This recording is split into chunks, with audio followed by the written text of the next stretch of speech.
Olá, nesse vídeo vamos continuar agora e falar um pouco sobre uma métrica diferente que pode ser usada para medir a qualidade de um algoritmo de escalonamento, que é o tempo de resposta. Além dela, a gente vai ver um dos algoritmos que foi feito pensando em otimizá-la, que é o Round Robin. Em sistema de compartilhamento de tempo ou sistemas interativos, como por exemplo qualquer sistema que tenha interface gráfica, que tenha mouse, um celular, todos esses sistemas, é muito importante para o usuário que os processos que ele está iniciando, os arquivos, os programas que ele está abrindo, iniciem o mais rápido possível. Um exemplo bom disso foi no começo dos smartphones. Os primeiros Androids e os primeiros smartphones Nokia, eles eram meio travosos. Em contrapartida, o cara que veio e dominou esse mercado foi a Apple, não foi ele, né? Não foi Steve Jobs, provavelmente foi alguém que manjava muito lá dentro, que viu, pô, sabe um negócio que é importante? Assim que eu clico no ícone, é para acontecer alguma coisa. E o que o iPhone faz?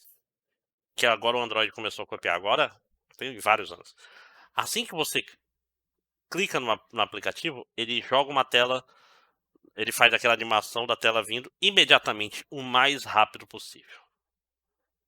Por quê? Para você ter a impressão de que o sistema é responsivo. Tá? Ou seja, a gente está. Isso daqui, para quando a gente está usando o sistema, não necessariamente ele é o mais eficiente, mas ele é o que faz a gente sentir que o sistema está mais macio, está rodando melhor. Para medir essa sensação, se usa uma métrica diferente chamada tempo de resposta. O tempo de resposta nada mais é do que tempo em que ele entrou em executando pela primeira vez, menos o tempo de chegada nele na fila de prontos. Ou seja, quanto tempo ele passou esperando até ser executado pela primeira vez. Tá? Então, vamos pensar isso no exemplo do celular. É o tempo do momento que eu apertei no ícone até o tempo que ele entrou e começou a rodar. Isso daí acontece muito em sistema de computador tá lento. Você sente porque você abre um programa e vai demorar pra caramba. Aí, como se resolve isso no PC? Você faz uma splash screen, né? Você faz uma telinha abrindo o Photoshop ou abrindo o Word. Aquela tela é para te enganar, para você sentir que o tempo de resposta é melhor do que realmente é, tá? Então, nesse exemplo aqui abaixo, que é o SJF, né? O Shortest Job First, 3 processos de 10 segundos chegaram juntos. Qual é o tempo de resposta aqui? O tempo de resposta do A é 0. O tempo de resposta do B é 10. Por que é 10?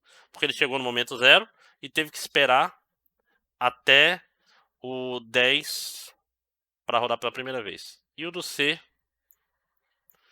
é 20. Então, o tempo de resposta é 10, né, que é a média desses valores.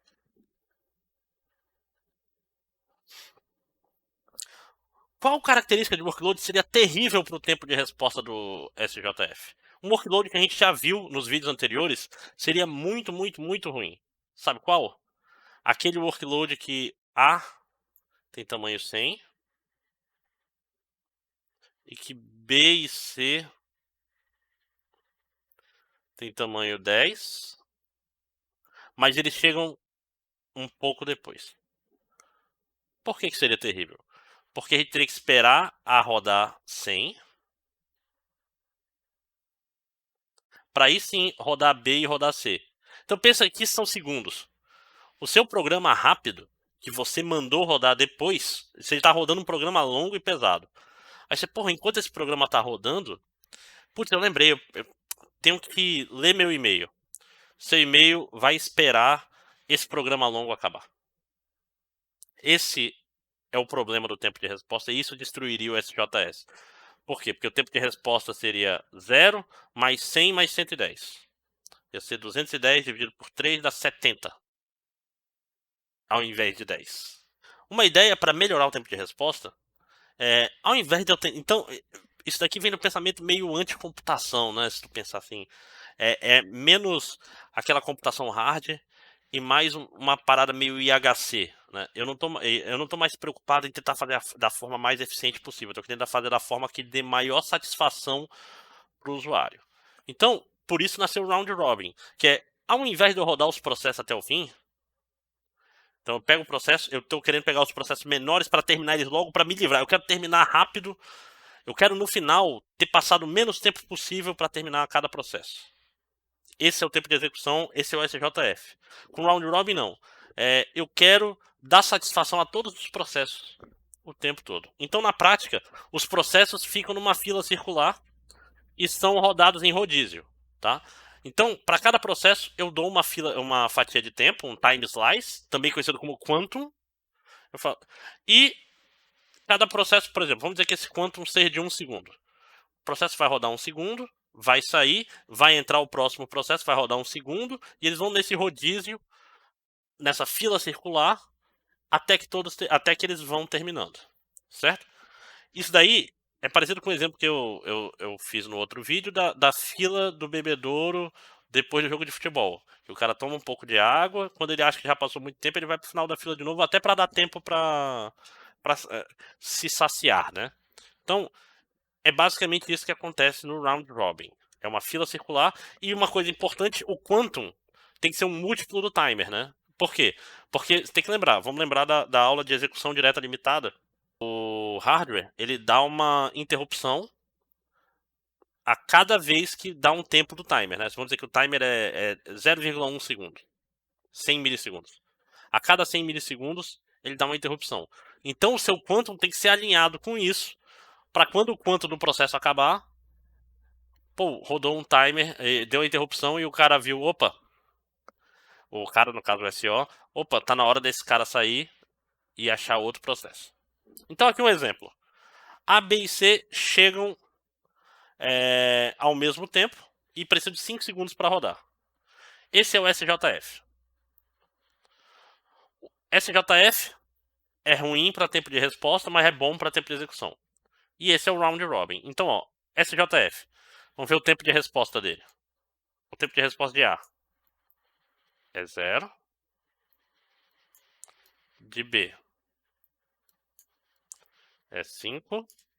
E de C é 10. Então, o tempo de resposta é 5. Que, dado esse workload, é ruim. Agora vamos olhar o round robin. Round robin com quantum de 1 segundo. A teve tempo de resposta 0. Por quê? Porque ele rodou assim que chegou. B teve tempo de resposta. Vou olhar aqui. 1. Porque assim que A acabou, B começou. Acabou o quantum, no caso. C. Assim que acabou esse quantum de B, entrou o C no segundo 2. Então, ó, o tempo de resposta médio é 5 vezes menor. Então, reparem a diferença. A grande diferença aqui, ó, que esse cara, vamos dizer assim, eu rodei esses 3 programas, mas eu quero logo que esse daqui comece. Se deu mal, é 10 segundos esperando para ele rodar, porque tem outros 2 programas para rodar. Enquanto aqui, ele roda muito rápido. Agora vamos dar uma olhada no tempo de execução, só para vocês verem um pouco da diferença. Tempo de execução aqui. Show. Precisa de espaço. No SJF. Tempo de execução do A é 5. Pô, fazer direto, né? Desculpa. Tá dando no saco já desenhar isso tudo. É 5 que é o tempo do A. 10 que é o tempo do B. E 15 que é o tempo de execução do C, que dá 30. Logo, isso aqui dividido por 3 vai me dar 10. Já no round robin, agora o bicho pega, né? tempo de execução do A, deixa eu ver aqui, 11, 12, 13. O A terminou no segundo 13. O B terminou no segundo 14. E o C terminou no segundo 15.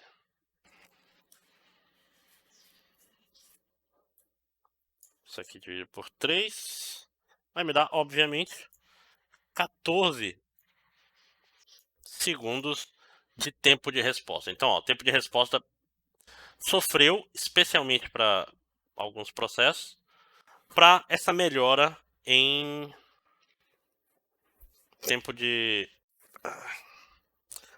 para essa melhora em tempo de resposta. E no quinto e último vídeo da nossa aula sobre princípios de escalonamento, a gente vai discutir um pouco sobre o efeito que a escolha do tamanho do quantum vai ter no desempenho, seja em tempo de resposta, seja em tempo de execução, dos algoritmos de escalonamento. Então, até já!